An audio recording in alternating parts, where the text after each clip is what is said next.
nibo bantu bibazwaho byinshi kuri internet. Abayobozi b'ibihugu hibazwa imyaka bafite, umutekano wabo, ubutunzi ndetse n'imiryango yabo.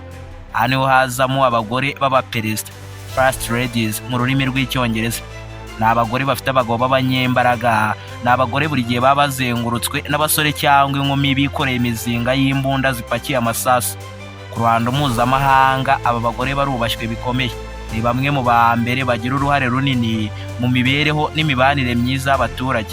Uzababona ahanini mu bikorwa byo gufasha n'ibindi bikorwa by'indashyikirwa. Ntabwo ariko bose babikora, n'ababikora ntabwo babikora ku kigero kingana. Muri iki kiganiro tugiye kurebera hamwe abagore 7 ba mbere beza bahiga abandi b'abakuru b'ibihugu bayobora ibihugu byo muri Afurika y'Iburasirazuba. Nimba ari ubwa mbere ugeze kuri uyu muyoboro mugari w'ibyegeranyo, urakanda subscribe. Muhaye ikaze muri iki kiganiro. Ku mwanya wa 7 kuri uru rutonde turasanga Marie-Ayen Mayardit. Ni umugore wa perezida Salva Kiir Mayardit uyobora Sudani y'Epfo. Ni umugore mu bya gisirikare ukomeye cyane kuko afite ipeti rya Major General. Ni ipeti yahawe n'umugabo we usanzwe uyobora iki gihugu, kubera ko ari umugore wamaze imyaka isaga 20 we n'umugabo we barwanira ubwigenge bwa Sudani y'Epfo. Uyu munsi afite imishinga itandukanye ifasha abaturage ba Sudani y'Epfo batishoboye, cyane cyane abagore n'urubyiruko. Imishinga yitwa Concern South Sudan. Ku mwanya wa 6 turahasanga Rachel Ruto, First Lady w'igihugu cya Kenya. Ni umugore wa William Ruto, perezida wa 5 uyoboye iki gihugu. Rachel Ruto yavutse mu 1968. Yavukiye mu burengerazuba bwa Kenya. We n'umugabo we bwa mbere bahuriye mu ihuriro ry'abakristo muri University ya Nairobi. Icyo gihe Rachel Ruto yigaga uburezi muri University yitiriwe Kenyatta wahoze uyobora iki gihugu, Kenyatta University. William Ruto we yigaga ibijyanye n'ibimera ndetse n'imibereho y'inyamaswa, Botany and Zoology muri University ya Nairobi. Isibye ko Rachel Ruto ari umugore wa perezida, ni n'umugore w'umugabo ubarirwa mu myanya y'imbere ku rutonde rw'abaherwe kuri uyu mugabane wirabura.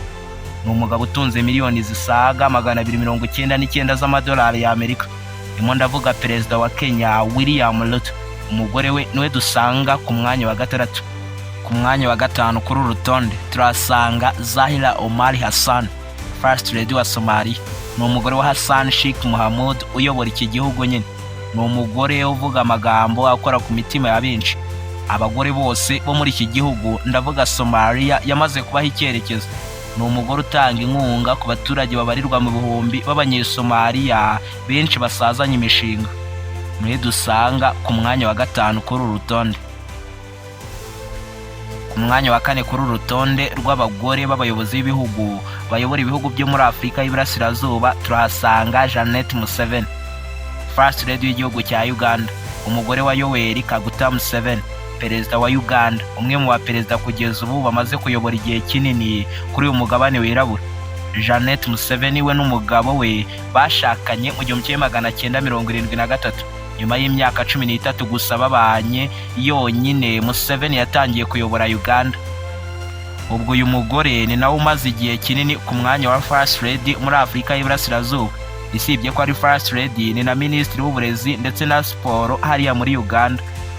Ni umwanya maze igihe kitari gito kuko yawugiyeho mu kwezi kwa 6 mu mwaka wa 2016. Ni uri ku mwanya wa 4 kuri uru rutonde. Ku mwanya wa 3 turasanga Angelina Ndayishimiye, First Lady w'igihugu cy'u Burundi. Umugore wa Evariste Ndayishimiye uyobora iki gihugu nyine.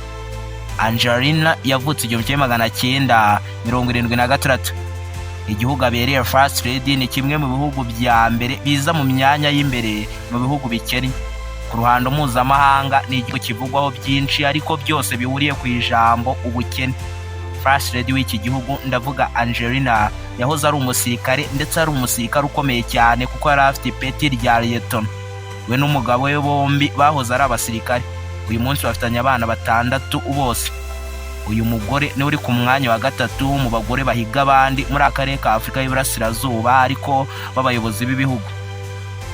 Ku mwanya wa 2 kuri uru rutonde turasanga Zinash Taicher, First Lady wa Ethiopia, kimwe mu bihugu kugeza ubu biyoborwa na Minisitiri w'Intebe. Zinash ni umugore wa Abiy Ahmed uyobora Ethiopia, ni umugore nawe wabaye mu ngabo z'igihugu ndetse naho yahuriye n'umugabo Abiy Ahmed. Uyu munsi bafitanye abana 3 ndetse n'undi mwana w'umuhungu barera. Uyu mugore yavutse mu 1978. Ni umugore wamenyekanye cyane mu guhimbaza Imana, dore ko ari umuririmbyi ukomeye cyane afatanya n'akazi ke gasanzwe. Niwe uri ku mwanya wa 2 kuri uru rutonde. Ku mwanya wa mbere ku rutonde rw'abagore 7 beza bahiga abandi b'abakuru b'ibihugu bayobora ibihugu byo muri Afurika y'Iburasirazuba, turasanga First Lady w'igihugu cy'u Rwanda Jeannette Kagame, umugore wa His Excellency Paul Kagame uyobora iki gihugu nyine, dore ko ari umwanya amazeho imyaka isaga 24. Ni umugore ukunda gufasha abapfakazi, imfubyi ndetse n'abatishoboye muri rusange. Mu mwaka wa 2010 yahawe impamyabumenyi y'ikirenga na University yo muri Oklahoma muri Leta Zunze Ubumwe za Amerika kubera uruhare runini yagize mu kurwanya sida ku ruhando mpuzamahanga. Igitekerezo cyawe kuri iyi video urakidusangiza muri comment, kandi nimba ari ubwa mbere wari ugeze kuri uyu muyoboro wa Bubex Pro urakanda subscribe.